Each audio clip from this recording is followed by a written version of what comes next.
Nako, mga katito, nakikiramay po tayo sa 200 na kongresista, 215 na kongresista na nagluluksa na kasama ni Martin Romualdez, ha? Nalulungkot sila ngayon. Sigurado ako dahil dito sa nabasa natin ng mga news noong Friday, July 25, saklap nito mga kababayan. Hindi kami bulag na nagbubulag-bulagan. Hindi kami binging na nagbibingit-bingihan. Hindi kami pipisa na ilang sa katahimikan. Alam namin lahat kung anong katotohanan. Dahil at least sa mga Pilipino ngayon ay nagtutuwa dito sa balitang ito mga kaibigan dahil ang Supreme Court ay naglabas na ng desisyon tungkol sa impeachment complaint ni against kay VP Sara. Ito, basahin natin dito sa GMA. SC Articles of Impeachment versus VP Sara Duterte are unconstitutional. Aray ko po. Basahin din natin dito sa iba pa. Manila Times, The Manila Times. Ito yung unang nag-inform sa akin kasi mga kababayan, itong The Manila Times, nagsisend ito regularly sa messenger ko ng mga bagong balita nila. Ito yung bumungad sa akin eh. Supreme Court bars impeachment complaints against Vice President Duterte, July 25, 2025. Ngayon mga kababayan, ligid sa inyong kalaman o siguro alam naman natin lahat na ang Supreme Court ay may 15 justices. Di ba? May mga justices na 15 sila. Binubuo ng 15. Kaya naging unanimous ang kanilang decision. Alam nyo mga kababayan, lahat ng justices bumuto para ipawalang bisa ang impeachment complaint. Aray ko po. Eto. Pero ang isa, kasi 15 to sila na justices, di ba? Si Associate Justice Kagiwa, nag-abstain siya. So, hindi siya bumuto. Wala siyang kinampihan. Okay? Si Associate Justice Singh naman, ito yung babaeng justice, ay on leave. So, yung 13 na nandyan, bumuto lahat sila. Kahit yung mga appointee ni Ninoy Aquino, ni former President Ninoy Aquino, at saka yung appointee mismo ni Bongbong Marcos.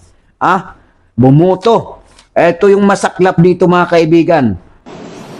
In a unanimous decision today, July 25, 2025, the Supreme Court en banc declared the articles of impeachment against Vice President Sara Duterte unconstitutional, noting that it is barred by the one-year rule under Article 11, Section 3, Paragraph 5 of the Constitution, and that it violates the right to due process enshrined in the Bill of Rights.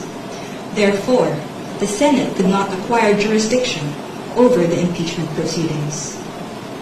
However, the court said it is not absolving Vice President Duterte from any of the charges against her. But any subsequent impeachment complaint may only be filed starting February 6, 2026. The case stemmed from 4 impeachment complaints against Vice President Duterte. The first 3 were filed before the House by private individuals and different groups on December 2, 4, and 19 in 2024. A 4th complaint was lodged by a resolution approved by more than 1/3 of the House members of the 19th Congress on February 5, 2025, which was transmitted as the Articles of Impeachment to the Senate on the same day. This was followed by 2 petitions filed before the Supreme Court challenging its constitutionality. At sana naman tumahimik na itong mga walang ginawa kundi ang mag-isip ng kung ano-ano para sa mga Duterte para mapabagsak. Alam naman natin mga kaibigan na itong impeachment complaint na ito na ginawa nila ay pag nilabag talaga ang constitution natin. Yung sinabi nga na yung Article 11, Section 3, Paragraph 5. Yung 1-year bar rule na bawal magsampa ng more than 1 sa isang taon, sa isang impeachable officer. Okay? So mga kaibigan, ito yung masakit ha. Alam natin na itong grupo na ito na gustong mapababa si VP Sara or gustong hindi makapwisto, tanggalin sa pwisto, ay hindi to hihinto. Dahil ito, sa akin lang opinion ito na huminto na mag-isip ng mga sa mga Duterte. Masisira ang buhay mo. Ito yung masaklap dahil sila, sabi ng Supreme Court, February 6, 2026 lang sila makakapag-file ulit.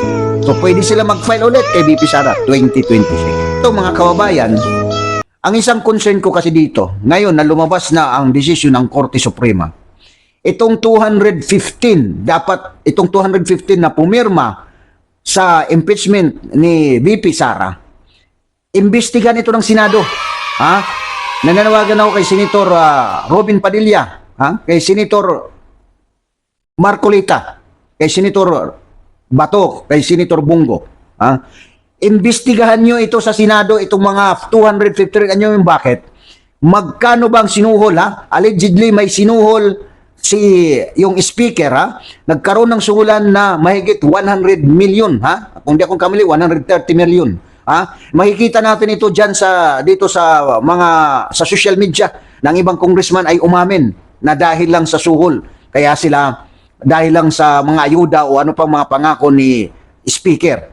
So, imbestigahan natin to at managot sila lahat dito, mga kababayan. Dahil alam nyo, may karapatan tayo magsabi nito dahil pera ng taong bayan, pera natin yan, pera ng tax natin, galing sa tax natin yan, yung pinanglulustay nila pagsuhol lang para lang ma-impeach si VP Sara, ang ating Vice President. Ito, sasabihin ko na sa inyo, huwag kayo po magtatanga-tangahan. Mag-isip po kayo ng maayos. Ilagay nyo sa katinuan ng inyong isipan, isipin nyo kung tama bang pinagagawa natin. Tama bang pagkakaintindi natin? Hindi yung tayo ay kampi lang tayo ng kampi kung sino-sino na hindi natin alam ang totoong dahilan at hindi natin alam na tayo pala mismo ay ginigisa sa sariling mantika. So inuulit ko, dapat managot itong mga kongresista na ito, lalo na si Martin Romualdez.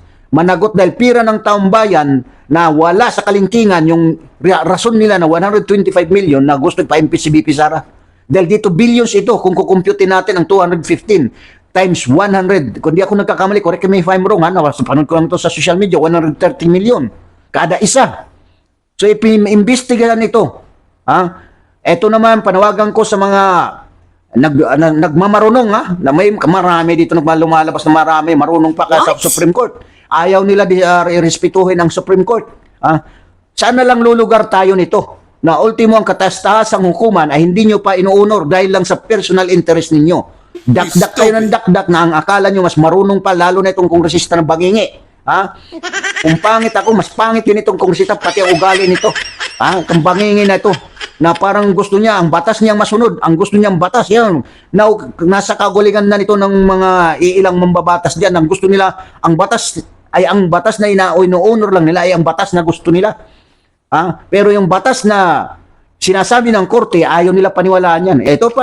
Ito yung nakalungkot dito, Ito mga Pilipino na bumoto dito sa senador na ito, Kahit ako, sabi ko nga laki natin pagkakamali na binoto pa natin ito. Ito si Senator Vicente Soto, Babasahin ko lang ito. Sana hindi ito totoo, Nabasa ko lang ito dito sa SMNI, post nila, Being a member of the impeachment court, I would rather hear that the HOR has to say. I just told by a legal luminary that in this situation, we can disregard the Supreme Court decision. Let me study that advice. Okay. Senator Vicente Tito Soto, the third. So, sana hindi to totoo na nababasa natin kasi minsan sa social media may maraming mga fake news. Sana hindi to totoo na sinasabi ng mga senador na ito. Kasi dito pa nga lang, mayroon daw nagsusulsul sa kanya, legal luminary, that in this situation, we can disregard yung desisyon ng Supreme Court. Grabe kayo grabe kayo determinado para lang matuloy ang impeachment na hindi nyo iniisip yung walang kwenta na investigasyon para lang sa personal pamumulitika ninyo na dito nakasalalay ang pera ng taong bayan. Inilik kayo dyan para magsilbi sa amin, hindi para ma-personal sa mga ibang politiko, lalo na sa ating Vice President. Mga kababayan, gising na po tayo. Hindi po ako makapartido or hindi po ako maka-Duterte. Ang akin dito, hinahanap natin ang katotohanan. Dahil dito mga kababayan, kung iisipin lang natin ng maayos, lahat na galaw, na maling galaw ng mga politikong ito, itong mga kurap na mga politikong ito, mga personal interest, involved dito ang kinabukasan natin. Involved dito ang pira natin. Dahil ang pira natin ang pinansusuhol nila. Noon pa, magising po tayo. Sana naman. Inuulit ko, panawagan ko sa Senado, imbestigahan nyo ito. Kasi malaking pira ito, kung totoo man ito, malaking pira ito na pinangsuhol doon sa mga kongresista para lang pumirma. Nagpapasalamat tayo dahil lumabas ang katotohanan. the truth prevail. Lumabas ang katotohanan. Ay sabi ko nga sa inyo, kahit gaano i-twist ang katotohanan, ang tama, at gusto nilang palabasin na mali, lalabas ang katotohanan. At hindi natutulog ang Panginoon, mga kababayan. Sa Pilipinas, ang Pilipinas mo ay mahal na mahal ang Panginoon. At hindi niya papayagang balahurain ang ating bansa ng mga walang hiya. Okay? So, sa mga nagluluksa ngayon, sa mga nalulungkot niya sa desisyon ng Korte Suprema,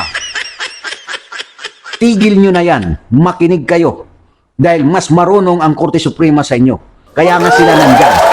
Huwag na tayong mag-insist dahil halata na kayo ng mga Pilipino, halata na kayo ng sambayang Pilipino. Sa daming pinagdadaanan ng ating bansa, nakahirapan, lubog sa baha, wala nang napala ang mga Pilipino sa inyo kung hindi na lang ang pamumulitika ninyo. Kaya kayo nandyan, inilik kayo namin, pinasusildo kayo ng pera ng taong bayan, ano ang ginagawa nyo sa amin at sa ating bansa? Mahiya na kayo ngayon. Makinig kayo sa boses ng taong bayan, makinig kayo sa desisyon ng korte. Maraming salamat sa panonood sa video ito. At doon sa hindi pa nag-subscribe, mag-subscribe kayo para mapanood nyo yung mga susunod ko pang i-upload na video. Maraming salamat. God bless us all. God bless the Philippines.